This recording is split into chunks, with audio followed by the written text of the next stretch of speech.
Welcome to the Table Podcast, where we discuss issues of God and culture, brought to you by Dallas Theological Seminary.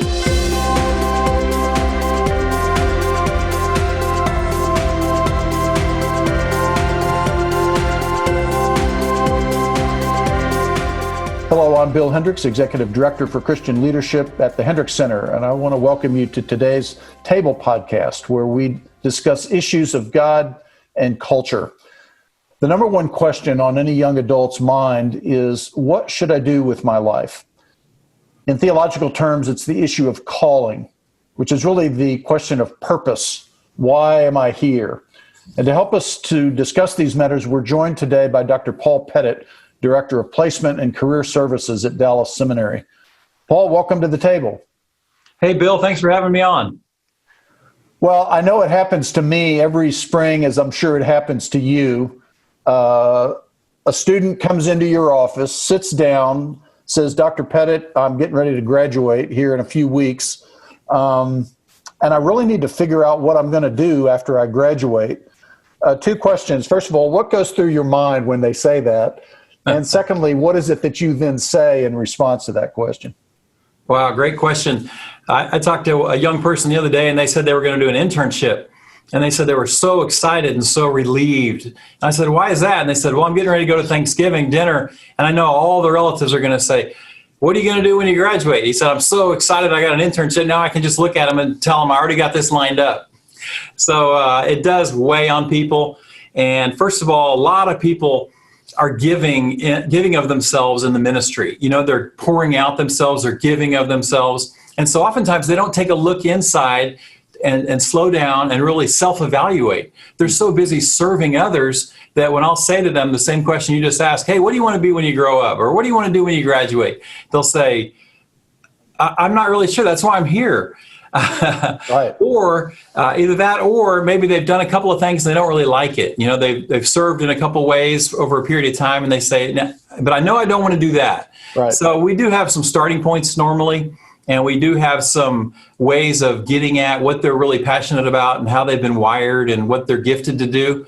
But a lot of people in Bible college, Christian college, seminaries, in colleges in general. Yeah, any kind of service industry especially, they're giving of themselves and they're pouring themselves out. And so a lot of times they do have a question about what they're really good at and what they're really gifted at. So we like to help students do that. Well, and I think it's become an issue in our culture over the last few generations. It certainly was an issue for the boomers, this question, what should I do with my life? And everybody, somewhere along the way, they assume that college is going to help you figure that out.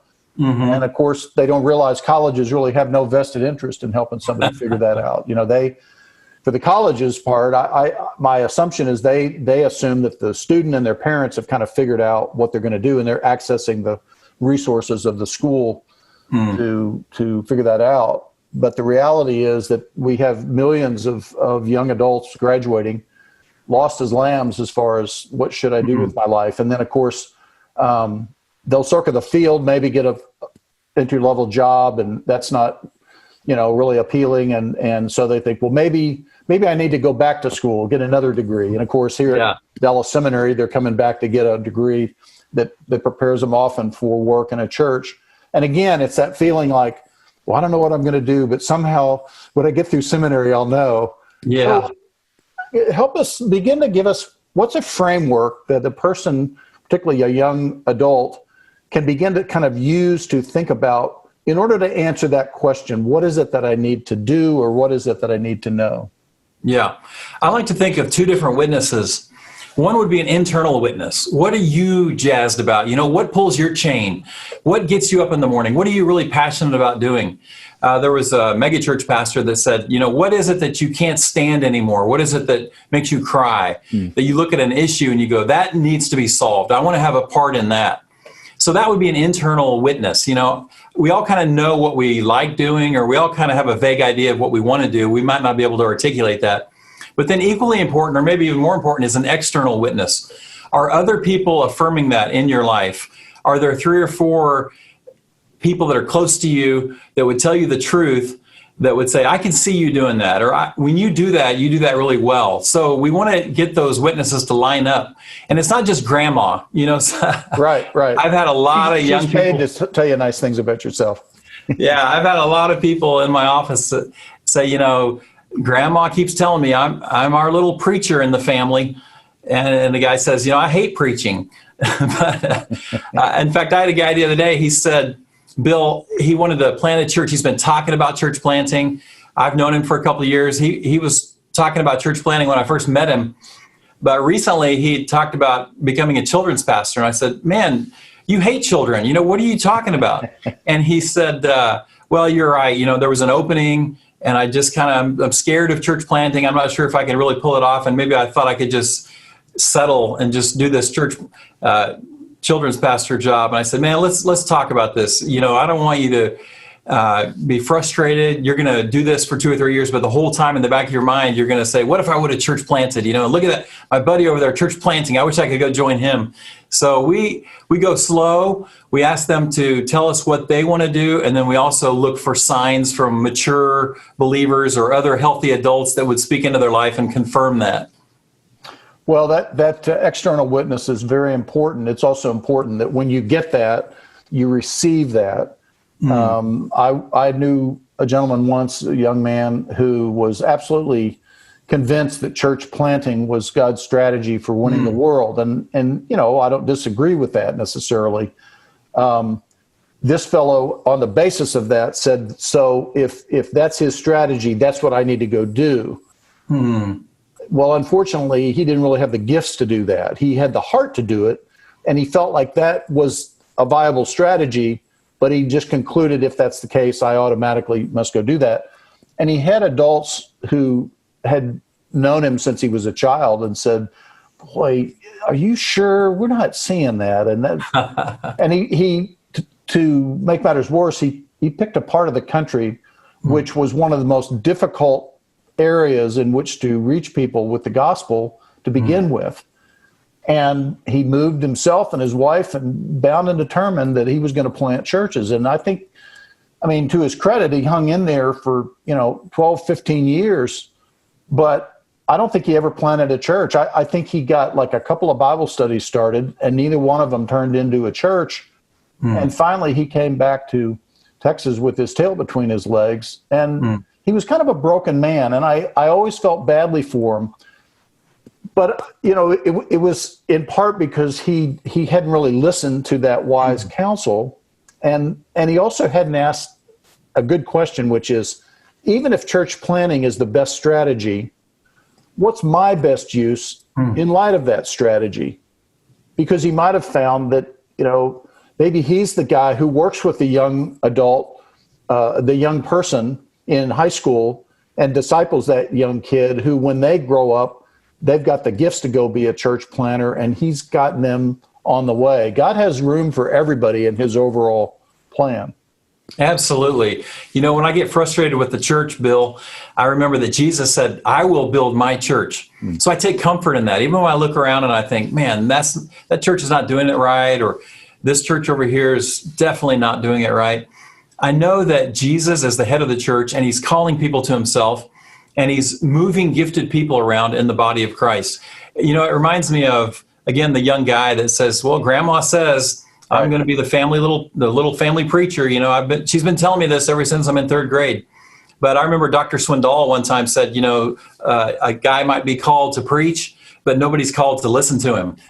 And that's, again, the emphasis of that external witness. When you do ministry, when you do things in the church, what do you do really well where people are helped by it, or people come to you later and say, hey, I really enjoyed that devotional you gave, or the way you led that meeting. I saw you were just in your element. You were using your gift of administration. You followed up on that. You called another meeting later. Man, when you do administration, you do that really well. So yeah, there's lots of roles and lots of openings and lots of opportunities, but what are you going to do where it's a great fit? What are you going to do where you're using your gifts and you see fruit being, produced, and also other people are recognizing that? And if you can get a lot of those things to line up, And, if you're happy about it, if you're feeling full of joy, nowhere in the Bible are we told to grit our teeth and suffer and move to a foreign country and drive an old Volkswagen.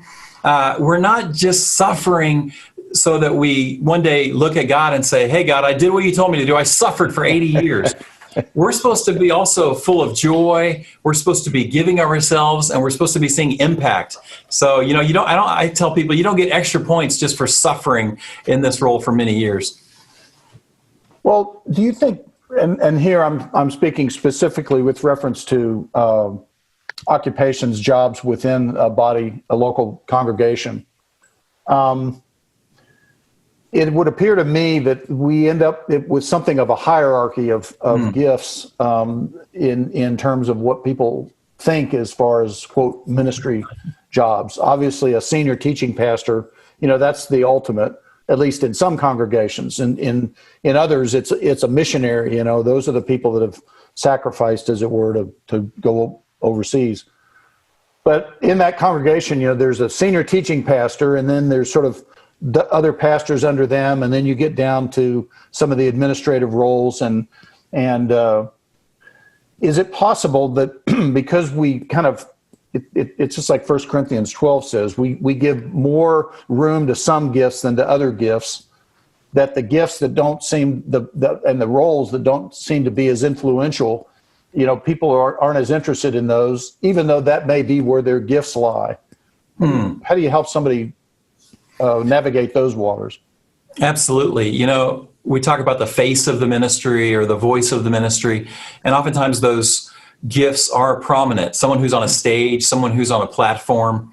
But boy, we look at our own body and we say, I really need these opposable digits, these thumbs. I really need these big toes. If I don't have some of my internal organs, this thing's going nowhere. So it takes the whole body and all the different gifts and all the different passions to move ministries forward, to move workplaces forward. We say it this way here in our office, Bill. You can go faster by yourself, but you can go farther with a team. That's good. So I like to tell people that, because sometimes we get frustrated and we go, that's it, forget it. I'm starting my own thing. I'm leaving. But man, if you can work on a team, if you can build trust, if you can build a great group, you think of someone like Coach Tom Landry or some of the Vince Lombardis of the world who took the time to get to know each member of the team, to pour into them. They can go a lot farther with a great team and lots of variety of gifts than just bringing in a superstar or trying to do it all by myself. I'd be curious to get your perspective on the landscape of, I guess I'd say, jobs within churches these days. The culture has shifted significantly in the last 10 or 20 years.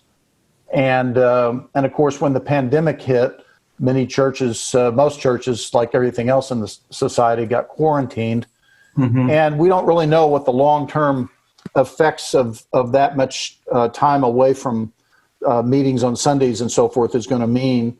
And so we don't really know exactly what it's going to mean in terms of staffing and so forth. But the trend lines are definitely there in which,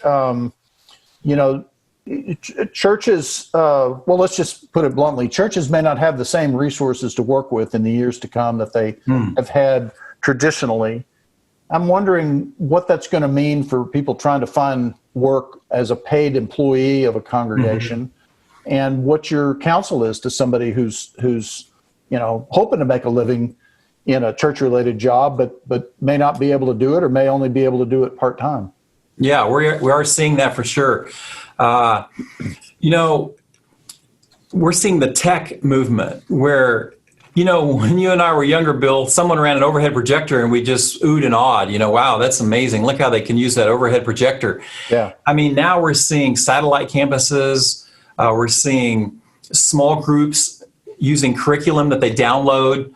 We're seeing staff getting hired that are maybe part-time teachers, but also part-time running some kind of program online. So we're definitely seeing a move toward tech. But when we look across the whole church landscape, there's a variety of churches small churches, rural churches, they may be a little bit behind. I've got some people that are telling me, hey, a lot of my people aren't online every day. They're not logging in every day. And maybe they're having a problem reaching during especially something like this pandemic. But yeah, we're seeing more niche roles, pastor of spiritual formation, pastor of next gen, the old days of just a senior pastor, a CE pastor, and a youth pastor, maybe a worship pastor. Those roles are really getting split up now into really specific type things, mentorships, discipleship programs, small groups. And what I see, one of the big trends, Bill, is for ministry people, men and women who are very authentic, who know themselves really well. We're moving into an era where you can't fake it. You have to be yourself. Young people especially, can sniff inauthenticity. They want to see, are you real? Do you take this home with you? Do you live this in your own life? So not just the skill set, but the kind of person we're seeing that's flourishing in ministry today is the person who can build small groups, who can build teams, who can use spiritual formation and be real with people and be authentic with people and really attract people.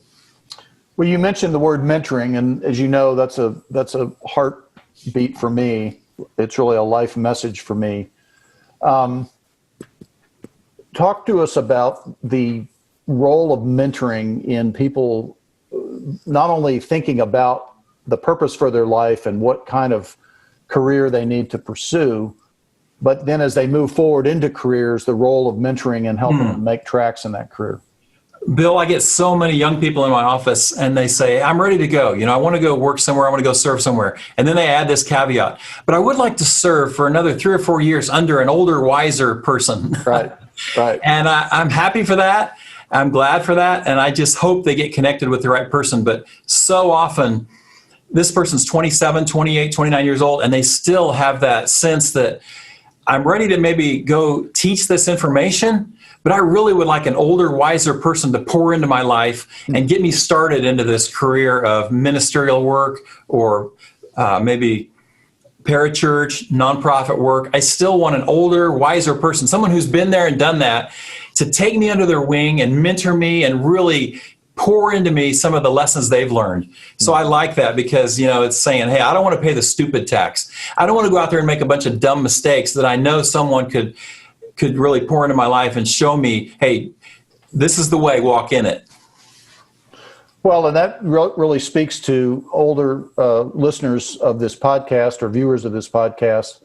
If you're in a position of any responsibility and you've been at the game for, 10, 15, 20 years of whatever career you have a real opportunity to invest in the life of a younger person, not telling them what to do as much as letting them participate in what is already going on, giving them some responsibility, debriefing with them on how things are going, and treating them like an adult. If there's one thing I find, Paul, that young adults desperately want, it's for an older adult to come alongside them and essentially invite them into the adult world.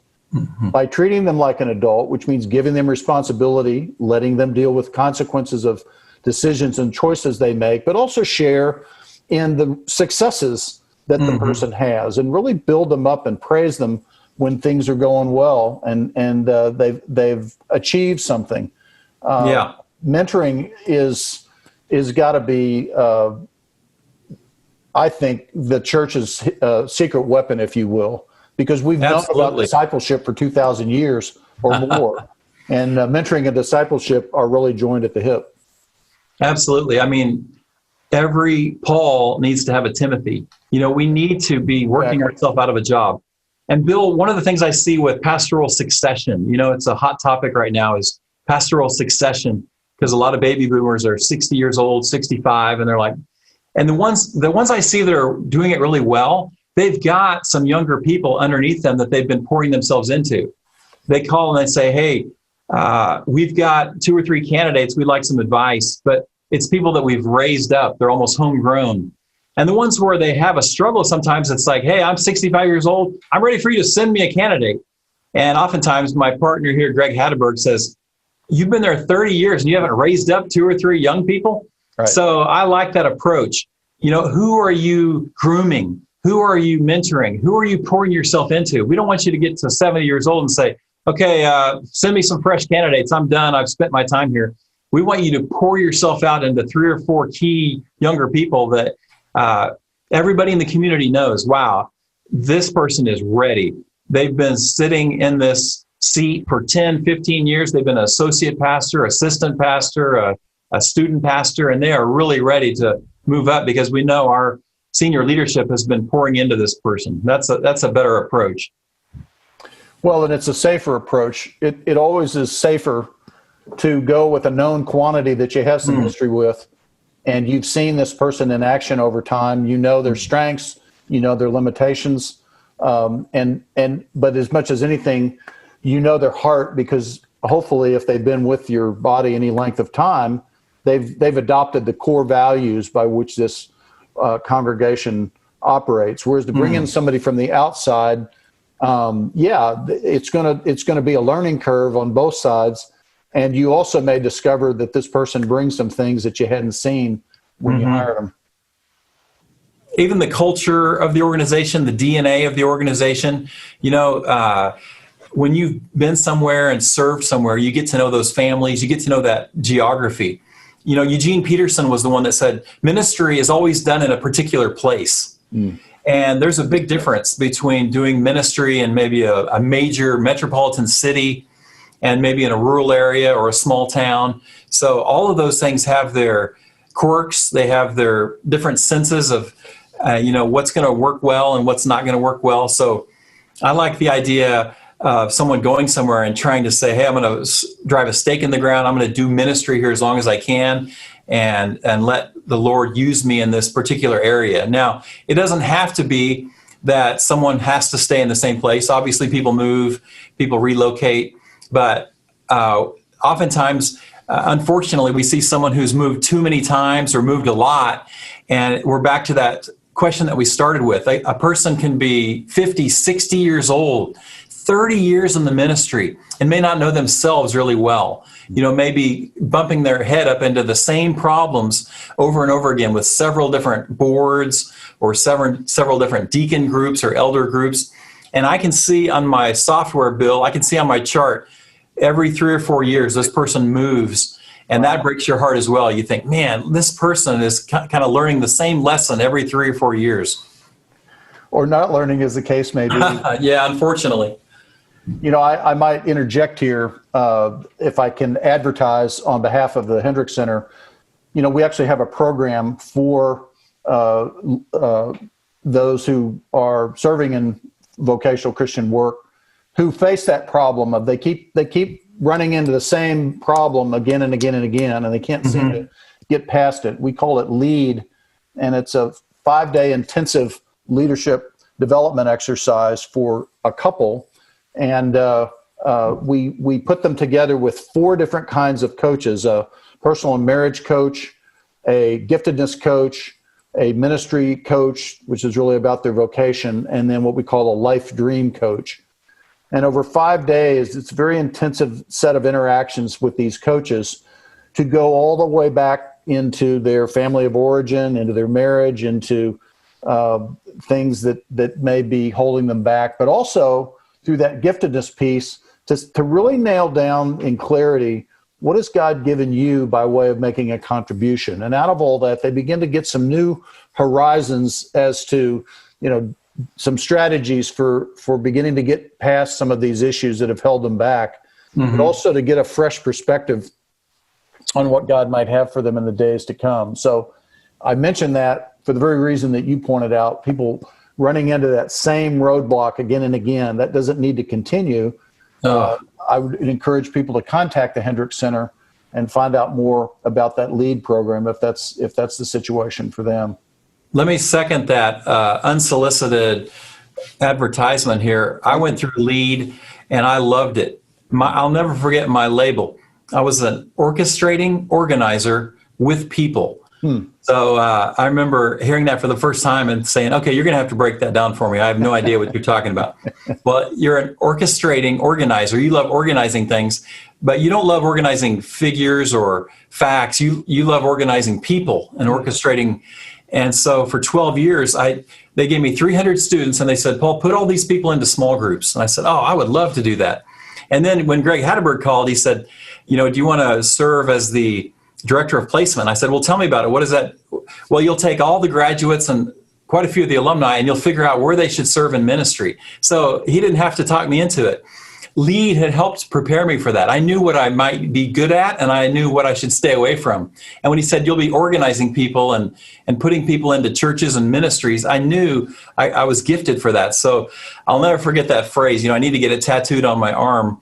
I'm an orchestrating organizer with people. And boy, when you go through something like Lead, it really brings some clarity and it really brings some focus. And I am asking people several times a month to consider that. So I love promoting the Lead program. Yeah, what you put your finger on there is to have some real specificity, some real definition around what your core strengths really are. I find many people are very vague on that. You ask them, well, what are your strengths? They go, I don't know. I'm a people person. Well, what does that mean? I love to teach. Well, that's great, but that's pretty vague. What you're giving there is a very specific, it's almost like describing the design and therefore the use of a tool. And therefore what has your name on it. And you also know what doesn't have your name on it. And I think that tells us something when we talk about, how do I find my purpose vocationally? When you say, well, let's start with your strengths, we get it down to that kind of robust description of what you're really designed to do. Absolutely. I remember your father always had a plaque on his desk. It said, as now, so then. He used to joke, this student he had was always 5 minutes late to class. And he said, it wasn't just the first day, it was all semester. He was always 5 minutes late to class. And he joked, he's probably going to be 5 minutes late to his wedding. And then he'd always say, he's probably going to be 5 minutes late for the rapture.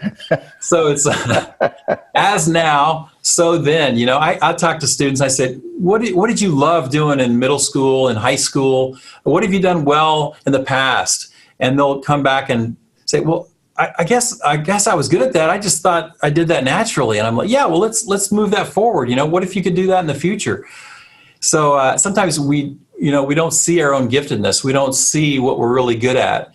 And we have to kind of slow down. Now, some people have said, Pettit, man, that's way too expensive. I can't afford that, or I don't know if the church will pay for that. But I tell people, look, you're unemployed right now, or this is your 5th church in 9 years. Would you pay $3,000 to get a $60,000, $70,000 per year position? Right. And obviously they go, oh yeah, I guess you're right. So, it's worth it to avoid more pain in the future and more searching for, well, I'm just going to switch jobs, or I'm just going to try something completely different. Take that time to get to know yourself. Let other people speak into your life. Fill out some surveys, do some phone interviews, and really, it feels selfish too, Bill, for a lot of us. When they talked to me about it, I was like, I don't need that. I don't want to sit and talk about myself. It feels selfish. But it's really a gift to the church, and it's a gift to other people to know yourself well and to know what you're good at. When you interview and you're trying to fake it, or you're just trying to answer questions that the job description matches, you're going to fall apart a year from now, because you're going to go, to be honest, I never really wanted to do this anyway. I just needed a position. Right. You're doing your friends and the employer a favor when you know yourself really well, and you say, hey, I can do these things really well, but don't ask me to do that. I'll mess that up. So it's not really pride. It's really a form of humility to know what you're good at, and to be bragging about that, or to always put yourself first, but to see yourself accurately, to see yourself for how God has made you. Well, the illustration I use is, imagine a hammer that grew up as a hammer, but somehow doesn't know that it's a hammer. Like, however that happened, the hammer's parents, maybe the hammer's parents were, I don't know, a screwdriver and an egg beater, and they didn't know what they were looking at. And so they never helped that hammer figure out it was a hammer. But however it happened, the hammer grows up, but doesn't know it's a hammer. Well, what's going to happen? Well, hammers are going to do what hammers do, right? The hammer beats on furniture and it marks it. The hammer beats on windshields and breaks them. The hammer hits somebody on the head and hurts them, right? Because that's what hammers do. They deliver blunt force. what that hammer most needs is somebody, as you point out, from the outside to come along and say, hey, see this? This is what we call a nail. Hit that. And the hammer does what the hammer does, which is to bring blunt force down on the head of that nail and knock it in. And the hammer goes, wow, that felt great. Well, from then on, any nail will do, right? The hammer now knows what it's designed to do. And so really, again, I think what you're beginning to highlight here is that among many things that need to happen as people discern their direction, they've really got to have somebody help them get in touch with what is that thing that they are designed to do. And yes, we do that as part of the LEAD program. We have some other tools over at the Hendricks Center. We have what we call a Giftedness Discovery Workshop, in which it's a very fun exercise. We have people tell some stories from their life to another person, and out of that, they discover there's a pattern of behavior that's unique to them that describes a lot of their core strengths. And then they get to meet with a coach for 4 or 5 times throughout the rest of the semester. But it's aimed at that thing of, let's figure out what God has put you here to do. So that you can start to pursue that. Absolutely, because again, ministry, nonprofits, parachurch, it takes a variety of gifts. We've got now counselors, Christian educators, missionaries, fundraisers, and now we're seeing, tech people, online people, we're seeing facilities types of people. So it takes a wide variety of giftedness to do the work in the world. Yeah, ministry's come a long way from the early church, where it's a handful of people meeting in a room. That's still taking place in many places around the world, but certainly in our culture, churches are able, in many cases, to operate at a fairly elevated level. I wanted to ask about some traditions, faith traditions, have what is called vocational discernment. You probably heard that phrase, where they've got a group of people who, this is for somebody who senses that they may be called into vocational Christian work, but before they pull the trigger on that, a group of people meets with them over some period of time to pray, to talk through some of the realities and issues for this person. If they're married with their spouse, are they both called to this direction, and so forth?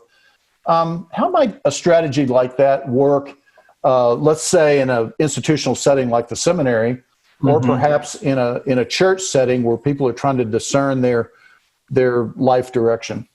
Well, what a great question, because, the New Testament warns us, don't lay hands on too quickly. Right. And, we know that to not mean don't do it by 2 p.m. We know it to mean don't do it.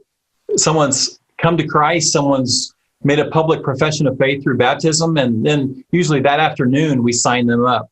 But I think that emphasis there is take several seasons before you bring them into the life of the church as a vocational minister, to see them in action and to see them prove their calling. So one would be volunteering. Volunteer at a church, serve in a lay ministry for a season, and see, how does that work? Did it work well? Were you energized by that? Did other people confirm your gifts? And another thing that I see a lot, Bill, in those faith traditions are retreats.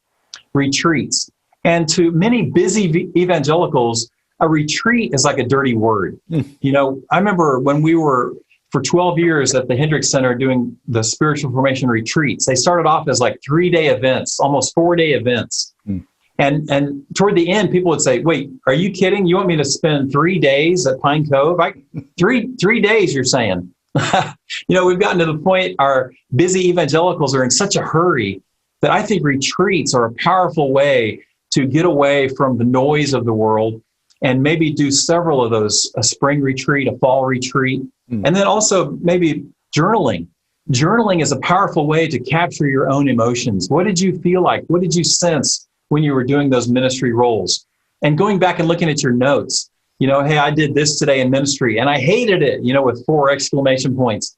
And you kind of forget about that. You look back and go, oh, that's right. I did that. And I told myself I'll never do that again. Or you look back at a journal entry and you say, counseled 4 young men today, loved it. And you see that smiley face and you're like, man, I need to get back to that. I've gotten so far away from my original job description. This mission creep has come in and I'm not even doing what I'm passionate about anymore. So journaling, retreats, and also small groups where there's a real sense of transparency, a real sense of authenticity. A small group where people like you, but they love you enough to tell you the truth about yourself. They want to influence you, but they're not impressed by you. And they're able to say, hey, Pettit, let's face it, you're not a theologian. I like your popular stuff, but when you get involved in systematic theology, you really need some help there. So those things are the things I'm seeing in usually more of a high church background, where there's retreats, there's seasons of small groups with discernment groups for the purpose of that, some journaling, and then also people who love you enough to tell you the truth. So it's kind of a series of events over time where you start to say, I really want to do this. I'm not just testing the waters. I'm not just going to sign up for a year. I'm going to really make this a life calling.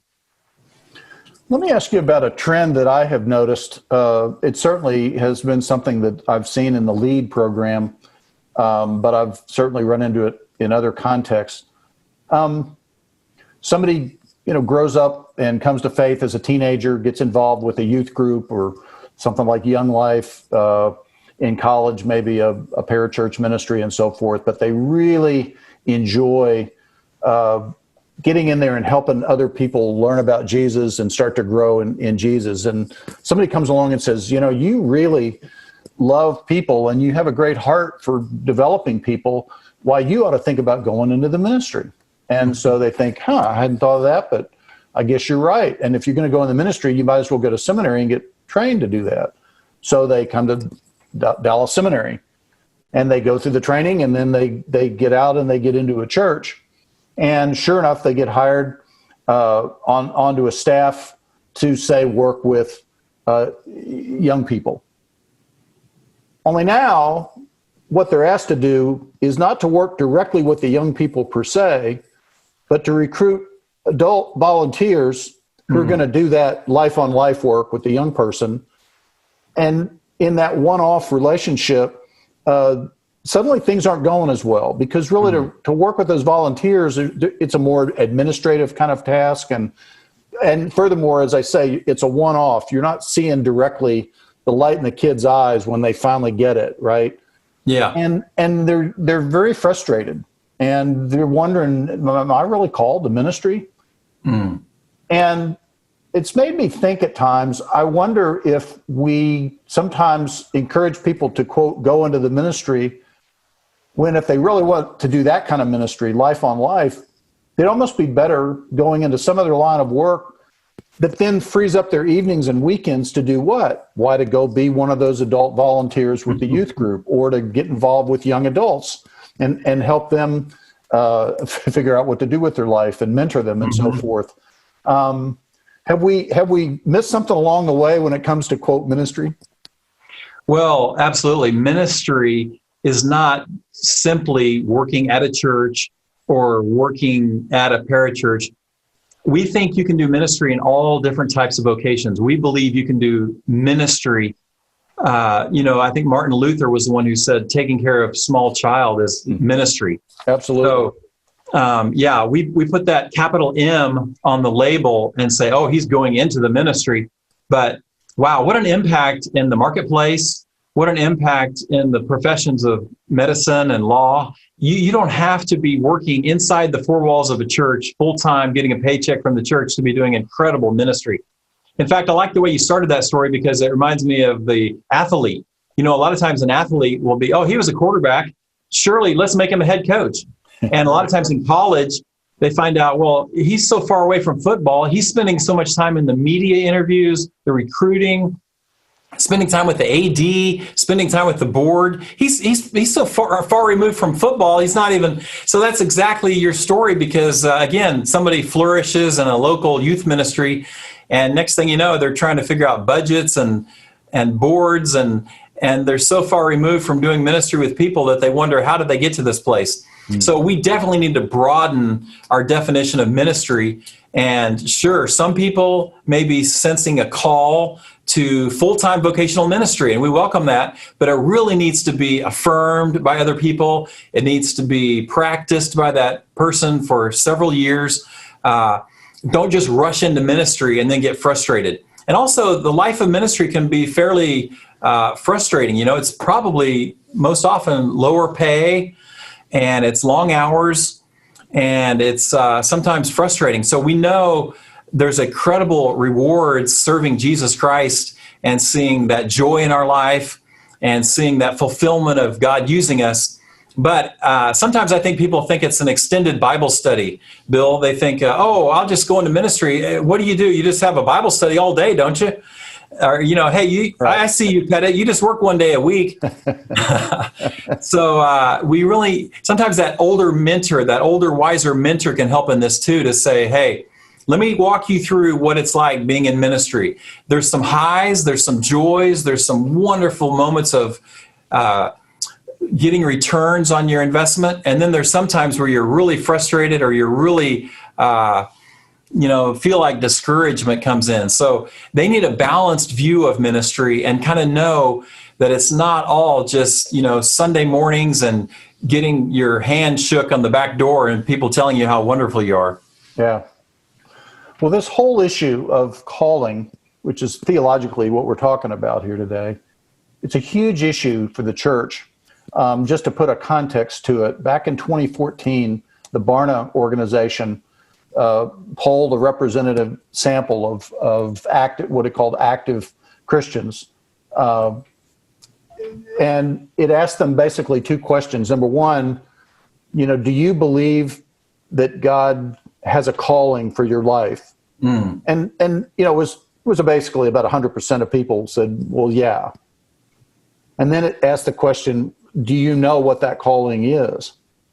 And about 40% of people said, yeah, I think I have a pretty good idea of it. But 60% basically said, I have a clue what it is. And you think about that.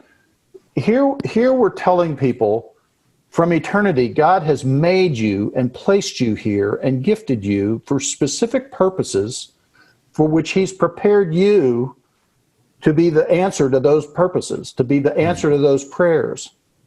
In other words, you're here by divine appointment. That's essentially what Ephesians 2:10, among other passages, teaches us. But then we don't arm people with any means to figure out what that is. It seems criminal to me. It feels like what our friend Tom Nelson would call pastoral malpractice. It's raising an expectation, but then not delivering on it. Any thoughts about what churches, as bodies of Christ, and those who actually are working with everyday Christians could do to speak into that? Yeah, we need to help bring down that divide, that secular versus sacred divide. Some person is doing research in the marketplace. Maybe they're writing curriculum or doing some pretty involved educational stuff. And then we say, yeah, we might let you teach the third graders. You'll have to go through a 2-year training. So let's get rid of some of that secular sacred divide. And let's train people in our churches for what can you do where you're at? How can you bloom where you're planted? Who are the people you can most influence? Your neighbors, your coworkers. They're spending 50, 60 hours a week at the marketplace in their job, in their work site, and that's their mission field. That's the people that they can really influence. So I hope we're seeing that revival in a lot of our churches now, where we're realizing you don't have to be serving inside the four walls of the church just to be doing some type of ministry. We can be using our gifts in lots of different ways in the world, and we need to be salt and light in our communities. Well, I don't know if the name Ray Stedman means anything to you, but he was a very close friend of my father's, a DTS grad. He was a pastor out in Pasadena for many years, and really the father of, I guess you'd call it, the Body Life Church. At any rate, I have a recording of him in 1984 at DTS, and he's speaking on Ephesians 4, and he's talking about the pastoral gift. And he was making the point that the pastoral gift, which we tend to think as the paid professionals, at the church, he said, oh no, that gift is actually more widely distributed throughout the body of Christ than we realize. For good reason. He said there's so many pastoral needs in the world. God's got his people in workplaces, in neighborhoods, in homes, in communities, in schools. He's got his people all around out there. And all around us are people with pastoral needs. They're in a relationship that's troubled. They're worried about their child. They're going through a conflict with a friend. They're in need emotionally or spiritually of some sort. These are all kinds of pastoral needs, things that deal with people's spirit. He said we have an opportunity to be a pastor to people all over the place, and God has given us that opportunity in so many places around us. So, absolutely, Paul, I agree. Thank you for being with us today on the Table Podcast to talk about this whole issue of calling and vocational discernment. And I want to thank you as a listener for being with us today. I would encourage you to subscribe to the Table Podcast on whatever service or device that you're on, so that you'll be kept in touch with the different themes and topics that we talk about here. We always talk about issues of God and culture. Thanks again for being with us. I'm Bill Hendricks. Have a great day. Thanks for listening to the Table Podcast. For more podcasts like this one, visit dts.edu/thetable. Dallas Theological Seminary. Teach truth, love well.